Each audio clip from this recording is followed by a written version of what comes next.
La journée mondiale de l'environnement est commémorée ce 5 juin dans la boucle du monde, une célébration marquée par une opération d'assainissement et de salubrité. Des arbres ont aussi été plantés, autant d'actions en accord avec le thème de cette année qui veut rapprocher les gens de la nature. Des précisions dans ce journal. Dans ce journal également, la caravane d'humour sur le civisme, une première édition qui s'est déroulée à Bobo-Dioulasso et qui a été marquée par des prestations humoristiques. La trouvaille est de l'association pour la promotion de la culture éducative au Burkina afin de lutter contre l'incivisme de plus en plus grandissant dans nos cités. Voilà qui fait la une de cette édition. Mesdames, Messieurs, bonsoir et bienvenue. Rapprocher les gens de la nature, c'est le thème de la journée mondiale 2017 de l'environnement. Une journée commémorée ce 5 juin à Nouna dans la boucle du monde, à l'initiative de l'OCADES Burkina. Les temps forts de cette journée commémorative, une plantation d'arbres et une opération de salubrité. Yacouba Gouro pour le reportage. La biodiversité est en danger au Burkina. Ce cri d'alarme est lancé ici à Bobo-Dioulasso. C'est à travers la 44e journée mondiale de l'environnement. Une journée pour interpeller sur l'urgence et la nécessité de protéger et de préserver notre écosystème.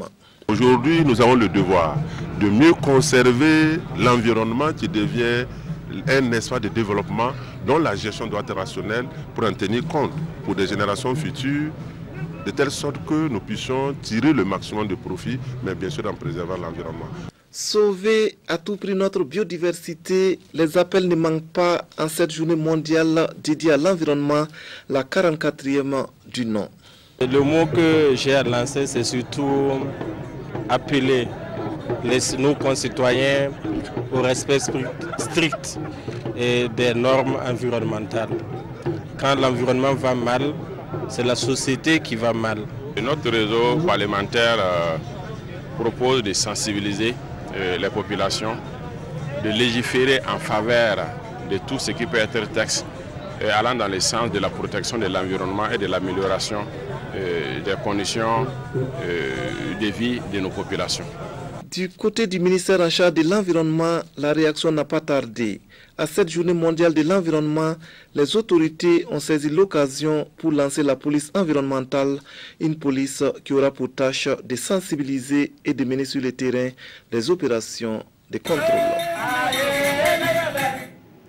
Le nouveau directeur général de la Loterie nationale du Burkina était hier dans les locaux de la RTB. Une visite qui s'inscrit dans le cadre du renforcement du partenariat entre la RTB et la LONAB et qui a permis au nouveau DG de s'imprégner du quotidien des différents services de la radio et de la télévision du Burkina. Plus de précisions avec Siedilare Yen, Mariam Dao et Estelle Judith Assogba. Le présentateur de cette édition n'a pas d'informations à vous donner. Le nouveau directeur général de la LONAB, Loterie nationale burkinabé et son équipe sont en visite guidée à la télévision nationale et à la radiodiffusion. Ici, Simon Tagnada et sa délégation s'imprègnent de comment travaillent les journalistes et techniciens au quotidien. De la production de l'information à sa diffusion, en passant par la transmission, ils ont eu droit à toutes les explications. Il y a eu des efforts de progression dans les moyens de production, mais on sent qu'il y a des améliorations possibles. Malgré ces possibilités d'amélioration, et la télévision et la radio nationale donnent des résultats appréciables et ils sont à féliciter. Nous sommes à la télévision nationale comme à la maison. Partenaire de la radiodiffusion et télévision du Burkina, cette visite de la LONAB a un sens pour les responsables de ces médias de service public.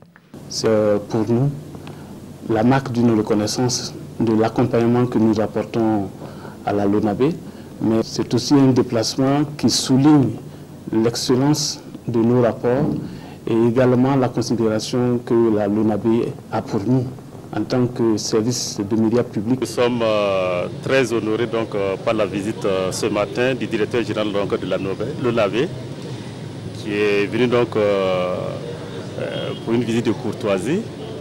Parce qu'il faut dire que nos deux institutions sont liées. Le nouveau directeur général de la LONAB a pris fonction le 22 mai dernier et cette visite devrait contribuer au renforcement du partenariat entre les deux institutions. Fini les évacuations à moto des étudiants vers les centres de santé. Le Centre national des œuvres universitaires vient d'être doté en ambulance. Un don de la Banque islamique de développement qui répond à un point de la plateforme revendicative des étudiants des cités universitaires. Siedilari Yen, Mariam Dawo et Ouma Zombre nous en disent plus. Remise de clés et coup d'essai. Le ministre de l'Enseignement supérieur dote ainsi le Centre national des œuvres universitaires de 2 ambulances médicalisées. D'un coût de plus de 85 millions de francs CFA, ces véhicules sont le fruit du partenariat entre la Banque islamique de développement et le département ministériel du professeur Al-Kassoum Maïga. Nous avons eu deux ambulances, une qu'on va garder à Ouaga pour la direction régionale, une seconde qui va aller à Bobo pour la direction régionale du Sénou. Nous leur demandons de tout faire pour faire un bon usage de ces ambulances-là. Que ces ambulances soient au service de la santé des étudiants, au service de l'amélioration des conditions de vie des étudiants. La question de l'évacuation des malades des cités universitaires vers les centres de santé est une préoccupation majeure du Centre national des œuvres universitaires et des étudiants. Ici, tous saluent cette initiative. C'est un problème qui était là. Vraiment, c'est un cri de cœur que le ministère vient de résoudre comme ça. Il y a des cités où on a près de 1000 personnes et naturellement, on a des problèmes, on a des malades et on a des problèmes d'évacuation. Et ces ambulances, en tout cas, viennent résoudre ce problème-là. L'occasion faisant le larron, les étudiants ont profité de cette cérémonie pour poser d'autres doléances au ministre et le professeur Al-Kassoum Maïga de rassurer que le projet de dotation des cités universitaires en bus est au stade de signature de contrat. Et puis de l'humour comme alternative à la lutte contre l'incivisme grandissant au Burkina. L'Association pour la promotion de la culture éducative au Burkina joue sa partition.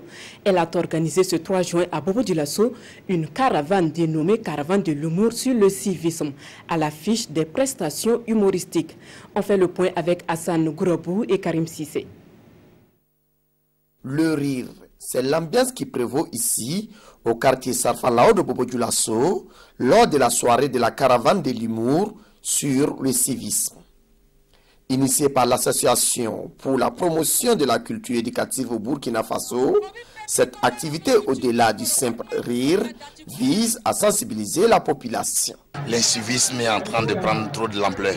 Alors nous, en tant qu'artistes et l'association qui travaille sur le plan, sur la promotion de la culture, on a essayé de faire ce volet de sensibilisation en mettant des plateaux dans les différents arrondissements pour essayer de sensibiliser la population à travers l'incivisme.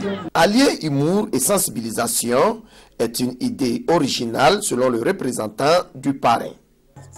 Et aujourd'hui, il est important de trouver la recette magique pour lutter contre l'incivisme qui prend une proportion inquiétante au Burkina Faso, a-t-il ajouté. Mettre en place une caravane pour promouvoir la citoyenneté par l'humour et par l'éducation, pour nous, il n'y a rien de tel.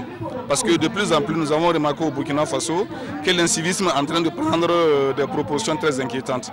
Alors, il faut qu'on prenne la chose à bras le corps et ensemble mettre en place toutes les initiatives possibles pour qu'on puisse avoir une jeunesse saine, une jeunesse qui est maître de son développement, une jeunesse qui va apporter sa contribution à l'avancée du pays. Les initiateurs de cette caravane de l'humour sur le civisme ne comptent pas s'arrêter en si bon chemin. Ils envisagent sillonner bien d'autres quartiers pour traquer l'incivisme. Tout enfant a droit à l'éducation. Et ce n'est pas l'association Sœur Emmanuel et son partenaire, l'Union nationale des associations burkinabè pour la promotion des aveugles et malvoyants, qui diront le contraire. L'année scolaire tire vers sa fin et ces associations ont organisé une cérémonie pour insister sur la nécessité d'une éducation inclusive et spécialisée au Burkina. Plus de précisions avec Roger Kam et Kadissa Nogo. Aujourd'hui, c'est le début des vacances pour ces enfants. Au nombre de 22, dont 5 handicapés visuels, ils ont tous suivi les cours dans la même classe et dans les mêmes conditions à l'école des jeunes aveugles, une école créée par l'Union nationale des associations burkinabè pour la promotion des jeunes aveugles à Bepam et l'association Sœur Emmanuel. Deux organisations qui font de la promotion de l'éducation inclusive et spécialisée des enfants aveugles et malvoyants du Burkina leur credo. Et cette journée qui vient clore l'année scolaire en beauté, c'est voulu l'occasion pour les fondateurs de l'école et les parents d'élèves de dresser le bilan des activités pédagogiques et d'interpeller les parents d'enfants handicapés visuels à bannir tout complexe. Nous sommes très fiers des résultats parce qu'ils ont tous appris et eux tous ils sont excellents, ils vont en classe supérieure. Il y a des parents qui ont des enfants non-voyants qui ne veulent pas faire sortir, qui se sentent humiliés. Donc nous les invitons à ne pas vraiment céder, d'amener leurs enfants en classe, de les laisser avec les autres et ils ne seront pas déçus. L'enfant il a appris beaucoup de choses et l'aveugle vraiment avec l'étude qu'ils ont a permis l'enfant d'apprendre en même temps avec eux et c'est vraiment une bonne chose. Chants, danses et défilés de mode exécutés par les enfants ont rythmé cette cérémonie. Une façon pour les responsables de l'école des jeunes aveugles de sensibiliser et d'en appeler à l'insertion de l'enfant porteur de handicap visuel dans le système éducatif. Aux bonnes volontés, un appel à contribution a été lancé pour pallier le manque d'infrastructures auquel est confrontée l'école. Victor Mano, lui, est artiste musicien traditionnel. Il réside dans la Yaya et chante en gloumanchement. Avec ses chansons, Victor exhorte la jeunesse à s'habiller décemment et à ne pas céder à certaines tendances de mode importées. Le portrait de l'artiste avec Ibrahima Sombier et Aruna Mari.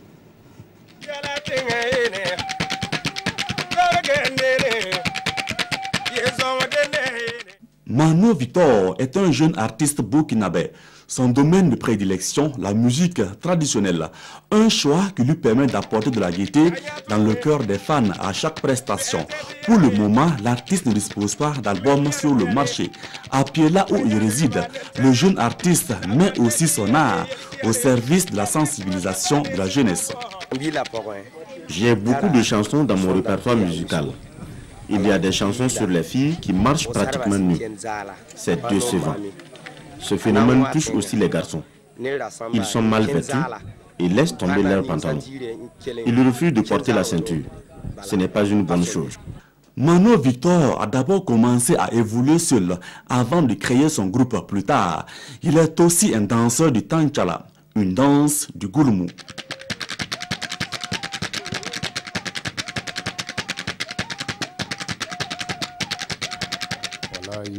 Je trouve qu'il chante bien et moi ça me plaît. Je l'ai déjà écouté sur les téléphones portables aujourd'hui et je le découvre en live sur scène.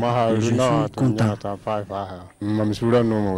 Face au chômage et à d'autres maux qui assaillent les jeunes, Mano Victor estime que la jeunesse, même loin des lampillons de la capitale, doit s'investir à demeurer des modèles.